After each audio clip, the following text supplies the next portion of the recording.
esensi zikir dalam diri kita. Yang dilihat semuanya itu semua anugerah Allah Subhanahu wa taala. Jadi saat dia gembira itu dia bersyukur, dan saat dia sedang mengalami duka dia bersabar. Semua sama sebagai ibadah. Semakin kenal, semakin dekat, semakin mudah. Kadang belum minta sudah diberi. Ada yang orang belum berucap, Allah sudah berikan. Sehingga ketika menghadapi masalah yang sama, ringan, bukan gak punya masalah, akan dihadapi, diringankan oleh Allah. Masalah yang sama, ini sampai ribut, adu argumentasi. Orang ini cuma senyum selesai. Kenalkan kepada Allah, nanti biarkan janji yang disampaikan oleh lisan Rasulullah itu terjadi. Pengen level tertinggi itu butuh perjuangan. Latihan dulu, kan? Menguras fisik, energi, tenaga, biaya, hasilnya indah. Tapi ada jalan cepat untuk mendapatkan itu. Nih aksesnya bangun kepada Allah.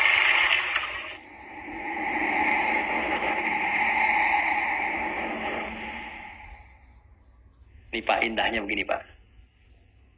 Maaf ya. Lihat istri itu, ingat Allah. Lihat anak, ingat Allah. Ibu lihat suami, ingat Allah. Kalau melihatnya begitu, maka substansi berumah tangga itu nikmat rasanya, dan tanggung jawab itu melekat pada diri kita untuk terjaga dalam kebaikan. Ya, saya nitipkan handphone saya ke antum, dan antum tahu itu punya saya, ya, dan Anda mencintai saya misalnya, ta'zim di situ. Mungkin nggak handphone itu ditempatkan di tempat yang tidak baik? Ya? Mungkin nggak Anda taruh di lantai begitu saja? Demi Allah saya katakan, mungkin Anda akan mencari tempat terbaik, disimpan di situ, dirapi-rapikan, dilap-lap, karena Anda merasa itu punya saya yang dititipkan pada Anda. Manusia saja bisa Anda perlakukan demikian. Bagaimana ketika Anda melihat anak itu amanah Allah, yang Anda sebagai orang tuanya akan ditanya di kemudian hari. Maka kalau mau bersikap yang gak enak itu, gak bisa Pak kita lakukan. Mau bentak tuh gak bisa. Mau marah tuh ditahan-tahan. Ya. Dan itu dijaga. Lihat istri sebagai amanah Allah itu beda caranya dengan hanya melihat kemanusiaannya saja. Istri melihat suami sebagai amanah Allah akan lain. Ya. Makanya akan selalu sempat dan optimal merawat istri sendiri dibandingkan lihat-lihat istri orang.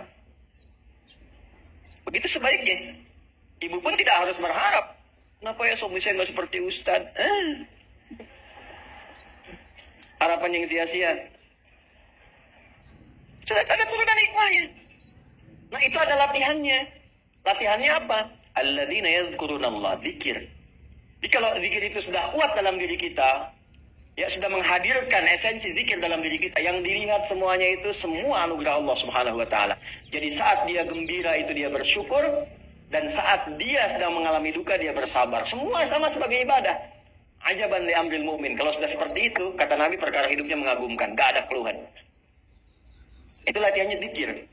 Nah, zikir ini di Quran diturunkan dalam bentuk yang pokok berupa amalan ritual. Karena itulah semua bentuk amalan ritual disebut dengan zikir. Jadi kalau kita ingin hadirkan sifat tadi, maka cara pertama tingkatkan ibadah ritual. Salat.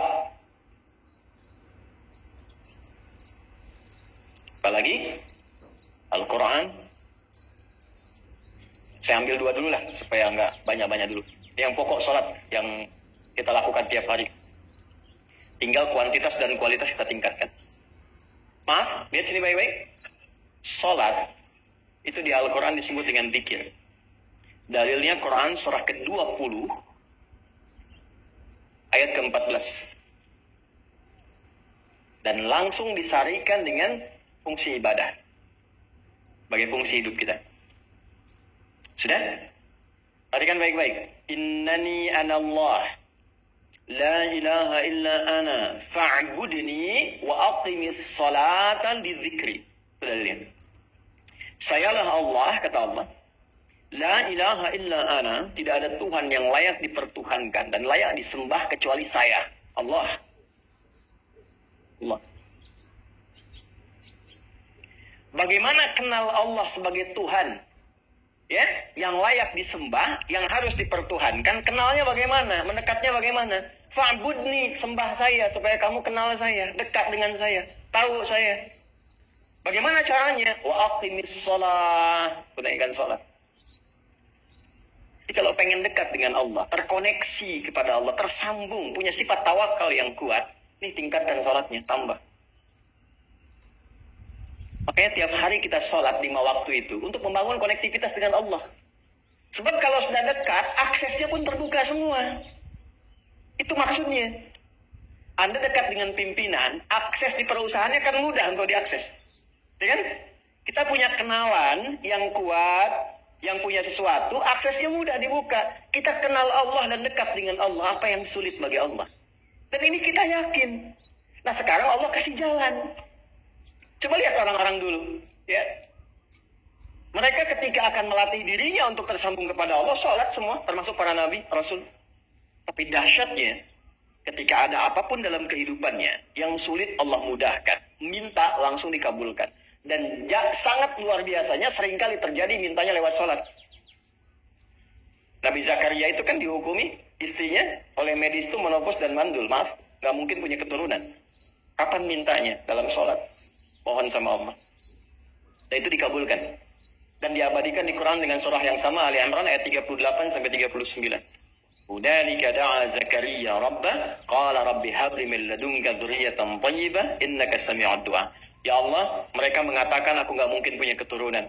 Mereka mengatakan istriku punya keterbatasan. Maka aku memohon kepadamu yang tidak punya batas dalam pemberian. Engkau yang maha mendengar. Kalau kepada yang maha mendengar doa saya tidak dikabulkan, mohon tunjukkan kepadaku lewat sholat ini ya Allah, dengan cara apa lagi dan kepada siapa aku mesti memohon.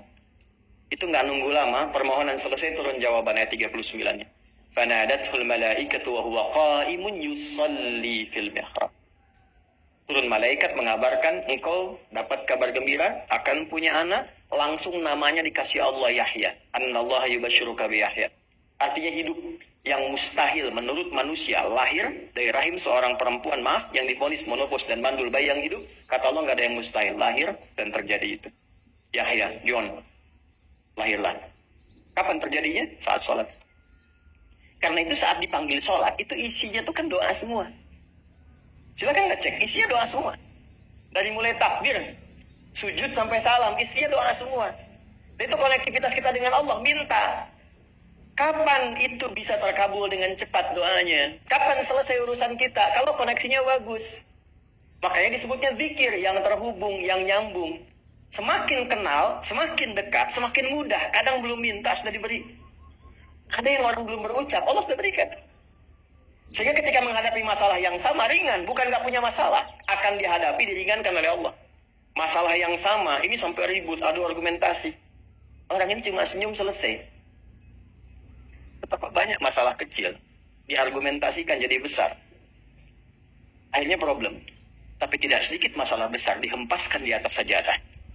Ketika koneksinya dengan Allah itu kuat, tiba-tiba hilang seketika, selesai. Makanya Nabi Yakub, kalau punya masalah, yang beliau lakukan apa? Dia bentangkan sajadahnya, dia sholat, dia mohon kepada Allah. Itu dilestarikan di Quran surah ke-12 Yusuf ayat ke-86. Aku tuh kalau sedang punya masalah apapun, ya aku bangun konektivitas dengan Allah. Innama ashku bathi wa huzni ila Allah. Saya curhatnya cuma sama Allah. Ini Pak, ini bagian pertama. Nah, jadi kalau ingin semakin kuat, sampai ada masalah diringankan, mau kerja dibukakan pintunya, itu ada jenisnya. Yang pokok ada 5 waktu, 17 rakaat. Yang detil itu ada pada sunnahnya. Dan itu hebatnya dalam Islam. Dijelaskan caranya, disebutkan tujuannya, dan diterangkan hikmahnya. Contoh. Kita sekarang jam berapa? Jam 9.20. Di waktu saat ini ada waktu sholat disebut dengan sholat duha. Duha itu dibagi 3. Ada awal duha, penguat zikir, pengganti seluruh bagian zikir di tubuh kita, yang disebut dengan syuruk. Itu kurang lebih jaraknya 1 jam setelah subuh. Jadi kalau tadi 4.45, ya 5.45 menjelang jam 6 itu masuk syuruk. Setelah itu masuk ke jam 8 sampai ke kurang jam 10 itu pertengahan duha. Pertengahan duha. Apa fungsinya? Di antaranya mempermudah rizki. Di antaranya. Bilangannya berapa? 2 sampai 4 rakaat bisa dikerjakan. Ya, dan harapannya apa? Bukan pada rizkinya. Ya, jadi jangan sampai motifnya cuma sekedar keduniawi, kurang tepat. Kenalkan kepada Allah, nanti biarkan janji yang disampaikan oleh lisan Rasulullah itu terjadi. Ya, jangan pada rizkinya, ini terbatas, cuma sampai situ. Tapi kalau kita minta sama Allah, dikasih jalannya itu dari sisi yang tidak kita duga. Anda berhitung, Allah kasih hitungan. Anda tak berhitung, Allah kasih apa yang tidak pernah Anda hitung sebelumnya. Itu poinnya. Maka lakukan sholat dekati. Itu yang disebut sholat duha. 2 rakaat, tambah lagi 2. Untuk kenal Allah. Kalau sudah merasakan dekat, sudah nyaman, sudah enak, muncullah kemudian kesan dalam hati. Terserah Allah mau kasih berapa. Yang penting sudah enak, sudah damai. Di titik itulah kemudian Allah limpahkan dari apa yang gak pernah kita duga sebelumnya.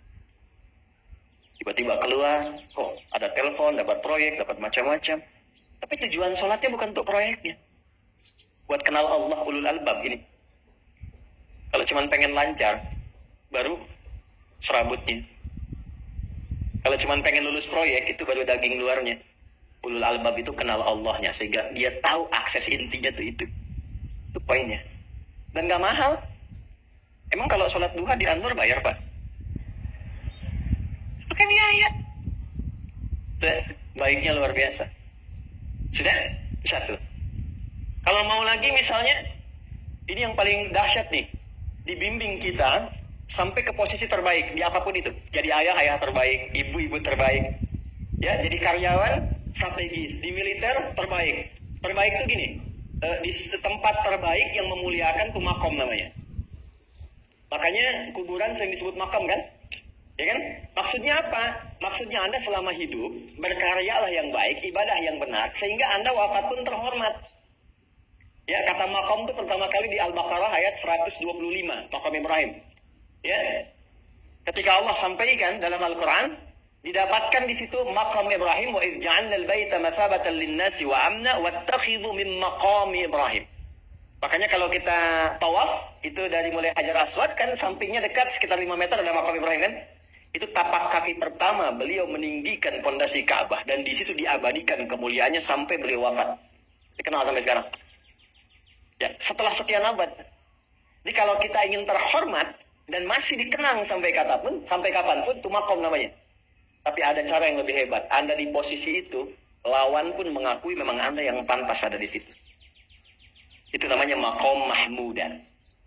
Makom mahmudah. Siapa yang bikin urutan 100 tokoh paling berpengaruh di dunia?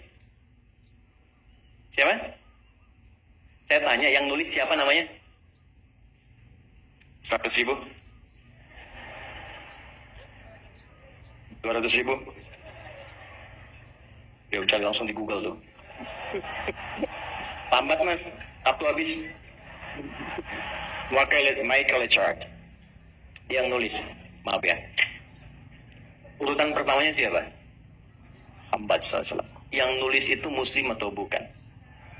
Kok bisa tergerak hatinya untuk menempatkan seorang nabi muslim di tempat pertama? Saya tanya begini, kenal Abu Jahal nggak? Ya Allah, makin siang nih nggak fokus nih. Saya kira cuma di Bengkali saja yang kenal Abu Jahal, sini kenal juga nih. Baik, Abu Jahal itu, apakah orang ini tidak kenal Nabi?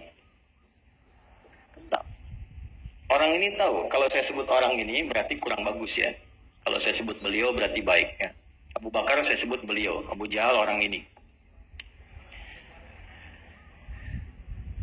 Maksudnya Abu Jahal. Apakah orang ini tidak tahu kalau Nabi itu mulia? Nabi unggul. Nabi hebat kan? Jadi mengakui sebetulnya Nabi unggul. Dan gulat dengan Nabi itu dalam olahraga kalah. Dia tahu Nabi itu kuat. Ya. Di dalam cinta juga tahu Nabi paling unggul. Abu Jahal melamar Sayyidah Khadijah ditolak. Nabi nggak lamar, Sayyidah Khadijah minta dilamarin. Ya. Dari sejak itulah dia nggak mau tahu semua yang dari Nabi. Pokoknya semua harus jelek. Walaupun dia tahu itu baik. Nggak kenal. Sampai nggak menanamkan pada dirinya nggak ingin kenal kebaikan Nabi. Nggak ingin kenal pada sesuatu. Itu jahlun namanya. Jadi kalau ada mbahnya yang paling bodoh yang nggak pengen tahu, itu Abu Jahal namanya. Maka sejak saat itu orang ini disebut dengan Abu Jahal. Tapi Abu Jahal pun itu meyakini kebenaran, kekuatan Nabi. Cuman karena iri saja. Gitu. Tapi dia nggak bisa nolak. Menilai seseorang di tempat terbaik yang kita nggak bisa nolak dan mengakui memang dia orang yang terbaik. Itu namanya makom mahmudah. Tahukah Anda? Jalan untuk mencapai makom mahmudah itu nggak akan mungkin kita dapatkan kecuali mendekati yang punya semua makom, yaitu Allah Subhanahu wa Ta'ala. Dan jalannya lewat sholat. Itu lewat sholat. Tapi karena ini levelnya istimewa, tingkat tertinggi, ya prajurit pengen jadi komandan terhebat yang diakui, nggak ada orang nyoal. Di kepolisian pengen jadi pimpinan yang baik dan semua mengakui sehingga nggak ada yang nyoal. Di perusahaan pengen jadi pimpinan yang ideal, ya semua mengakui, nggak ada yang nolak. Itu maqam mahmudah. Jalannya apa? Ternyata nggak pakai uang, nggak pakai koneksi-koneksi yang tidak jelas. Koneksinya dibangun dengan Allah sehingga Allah melembutkan hati semua orang itu untuk menetapkan dia yang terbaik. Sholat. Karena levelnya tinggi, dinaikkan dari sekedar sholat fardu. Ditempatkan di waktu yang tidak biasa. Butuh pengorbanan, butuh perjuangan. Namanya tahajud. Turunlah Quran surah ke-17 ayat 79 sampai 81 itu. Quran surah ke-17 ayat 79 sampai 81. Ini poinnya. Wa minal laili fatahajjad bihi nafilatan laka asa ay yab'athaka rabbuka maqaman. Ini kan terjadi keanehan kan, ironinya. Anda pengen sukses, pengen tertinggi, Anda tahu Allah penentunya, Anda tahu Allah yang punya rizki, Allah punya kekuasaan, tapi Anda nggak mendekati Allah. Terus yang dipakai cara-cara salah, kenapa harus korupsi? Kenapa harus nyogok? Kalau SK-nya nggak Allah tetapkan, nggak akan turun juga. Dan sudah hukum, kalau ayah berbuat maksiat, itu anak istri pasti kena. Itu udah hukum. Oke, saya mohon deh. Ya para ayah itu kalau mencari nafkah, cari yang benar. Kasihan anak Anda yang di SD. Harus berhenti sekolah. Maaf, bukan anak Anda, maksudnya anak orang lah. Kenapa harus korupsi? Maka ketika ada tawaran sogokan yang gak bagus, itu yang dibayangkan tuh itu bukan cuma proyek jalan dapat uang banyak, tuh anak-anak tuh bahaya. Ke sekolah disebut anak koruptor, sedih. Istri gak sanggup keluar belanja. Itu pikirkan, itu sudah hukum. Sudah hukum, anak juga begitu. Kalau mau berperilaku, ingat orang tua, sebab ketika tidak baik, orang tua pasti kena. Anak di sekolah berantem, yang dipanggil siapa? Tuanya. Itu selalu terikat. Di rumah tangga itu selalu begitu. Karena nafas itu terikat. Semua saling mengikat. Babnya itu jelas. Nah, balik ke sini. Kalau ingin tingkat yang tertinggi, dekati pemiliknya Allah. Ini. Makanya tuh harus punya itu. Itu ringan kalau sudah punya itu tuh Allah. Saya punya Allah. Kita mau apa? Takut hidup. Nabi ditodong pakai pedang. Siapa yang menyelamatkan Muhammad sekarang? Ringan Nabi jawab, Allah. Jatuh pedang. Dibalik, kamu siapa yang menyelamatkan kamu? Bingung. Dan punya Allah itu luar biasa. Nah, ini yang harus tanamkan pada jiwa. Punya Allah sebagai Tuhan. Kalau sudah dekat, kenal, baik dengan itu, akses mudah semua. Dan yang paling indah itu apa? Menerima apa yang Allah tetapkan. Hari ini nggak dapat, Alhamdulillah. Saya masih dikasih jalan. Alhamdulillah, besok belum dapat. Ada akumulasi, paham? Paham. Nah, itu nggak mungkin bisa dapat rasa itu. Salah satunya, ikhtiarnya apa? Ini tahajud. Dan hebatnya kenapa sholatnya disebut tahajud? Tidak disebut sholat hajat. Ada hajat, ada tahajud, beda. Hajatun, hajada, hajadun, ada tahajada ya tahajud, beda. Tahajud, di situ aja. Ini sengaja nggak saya hapus nih. Mana stop saya? Oh. Foto nih ya. Saya hafal insya Allah. Tahajud. Asalnya dari kata hajada. Ini ha, jim, dal. Ditambah ta di depannya. Lalu ada tasydid sebelum akhirnya. Ini akarnya 3 huruf. Ha, jim, dal. Hajada itu asalnya bangun dari tidur malam. Tidur dulu, lalu bangun setelah itu. Itu hajada. Pelan-pelan. Paham sampai sini? Kita teruskan. Kalau kita ingin berusaha untuk bangun, mengoptimalkan diri untuk bangun, maka tambahkan tak di depannya. Berusaha untuk mendapatkan atau mencapai sesuatu. Kalau yang kita akan lakukan itu tidak mudah, nggak gampang bangunnya, sehingga butuh rencana, butuh persiapan, kan? maka tambahkan tasydid sebelum huruf akhirnya. Dari kata syiddah, apa yang mau dikerjakan ini nggak mudah. Memang pengen bangun itu jam 3. Tapi kan nggak tiba-tiba ujuk-ujuk bangun jam 3, belum tentu. Ya kan? Kita harus rencanakan dulu supaya bisa bangun. Saat bangun itu siap, bukan cuma bangun. Bangun jam 3, salatnya 4:30, ya kan jauh. Maka untuk bangun jam 3 itu butuh persiapan, nih syiddah. Maka rencanakan, pasang alarm 3 kali. Misal yang ikhtiarnya jam 2, jam 2.15, jam 2.30. Alarm jam 2 untuk mematikan alarm yang kedua. Gitu kan? Yakin saya, Anda kalau pasang alarm malam tuh nggak satu, yakin? Bangun, ceklek. Minimal ingat akan ada alarm berikutnya kan? Mata. Allah itu sudah tahu modus-modus kita itu. Karena alim maha mengetahui. Detailnya kan kita lakukan kan Allah sudah tahu. Alarm yang kedua membangun kesadaran paripurna. Peringatan kedua. Kalau pengen bangun, enggak tertidur.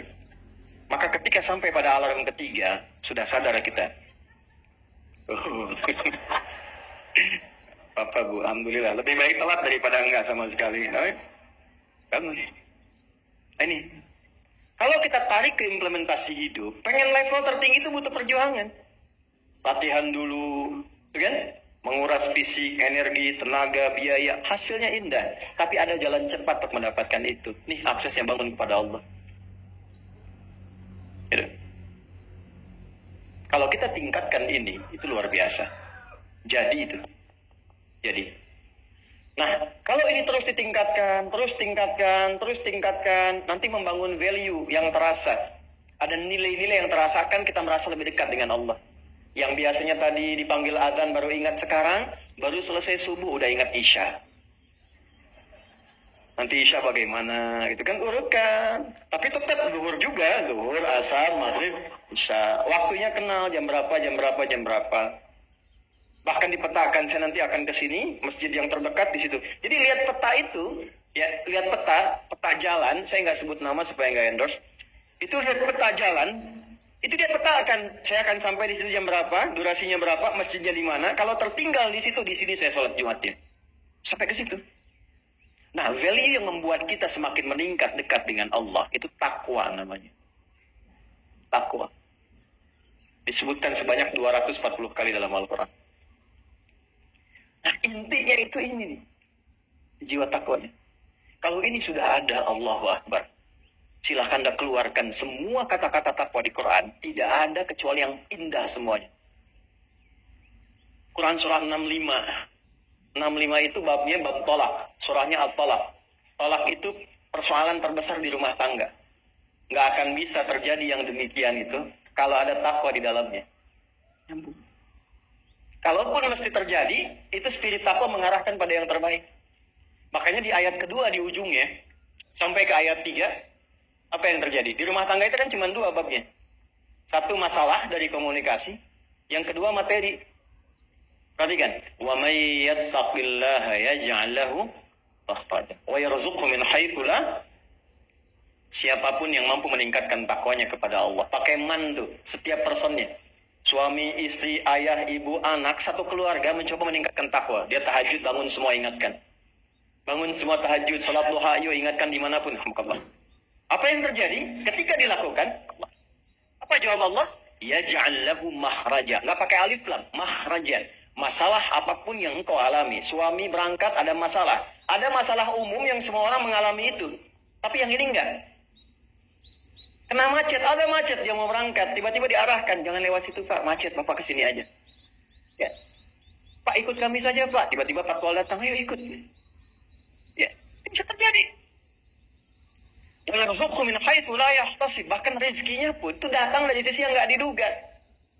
Nggak nyangka ya, emang nggak sangka datangnya. Ya, habis sholat tiba-tiba telepon masuk, belum selesai proyek ini ada permintaan itu. Beda istidraj dengan takwa itu lain. Kalau istidraj itu bertambah tapi lupa Allah. Hati-hati. Proyek nambah, sholat lupa. Hati-hati. Hati-hati ya. Pekerjaan menambah, omset nambah, tapi nggak pernah bisa ngaji. Gak pernah mampu sholat. Hati-hati itu. Dan paling bahaya kalau itu nambah terus sehingga membuat lupa semua ibadah. Itu istidraj namanya. Istidraj. Ancamannya akhirat tuh, hati-hati. Segera ingat, segera ingat. Tapi kalau semakin nambah, semakin ingat Allah, itu anugerah. Karena Allah telah menilai hamba ini paham menjalani kehidupan, sehingga dia ngerti. Makanya Utsman, Abdurrahman bin Auf, setelah masuk Islam, hartanya makin nambah. Karena kenapa? Karena telah dinilai layak mengelola harta, paham cara mengelolanya. Dapat segini, alokasikan ke sini. Dapat segini, alokasikan ke sini. Pak, di mana logikanya? Ada 600 truk hasil usaha. Bapak punya 600 perusahaan. Satu perusahaannya itu bergerak di bidang misalnya logam mulia. Ya, ada emas, ada berlian, ada macam-macam dan sebagainya. Satu kali, Anda berhasil mendapatkan kurang lebih 600 truk logam mulia di dalamnya. Mau datang kemudian ke tempat Anda di jalan. Tiba apa yang terjadi? Ada komen tetangga kepada Anda. Misal, komennya nggak langsung, cuma ke teman tetangga Anda dengar. Waduh, Pak Asep hisabnya luar biasa kayaknya. Hisabnya, bukan berliannya. Hisabnya luar biasa, terus nyampe di telinga Anda. Kira-kira ketika mendengar itu respon Anda apa? 100.000? Bingung kan? Bingung. Lihat Abdurrahman bin Auf, jazakallahu khair. Datang 600 kafilah pakai unta. Isinya semua emas, berlian, perak, macam-macam. Heboh Madinah, bum bum bum bum bum bum bum. Tiba-tiba Sayyidah Aisyah komen radhiyallahu ta'ala anha. Beliau kan yang terdekat dengan Nabi, satu istri Nabi SAW. Jadi kalau saudara satu Nabi, ada yang komen, kita tuh cuma 3 sikapnya. Like, share, and subscribe. Gak usah ikut komen lagi. Sukai, share, subscribe. Ikuti jalannya. Apa komennya? Secara singkat, aku pernah mendengar Nabi SAW mengatakan, Abdurrahman bin Auf itu agak lambat hisabnya. Ya, selamat-lambatnya cepat juga dibanding kita kan. Ya? Maksudnya apa? Ingin menggambarkan betapa banyak kekayaannya. Scan, checklist, semua. Ketika mendengar komen itu, apa kata Abdurrahman bin Auf? Saya jadikan semua yang baru datang itu, saya sedekahkan semua untuk orang Madinah. Supaya mempercepat hisabnya itu. Saya sedekahkan semua. Bisa nggak begitu?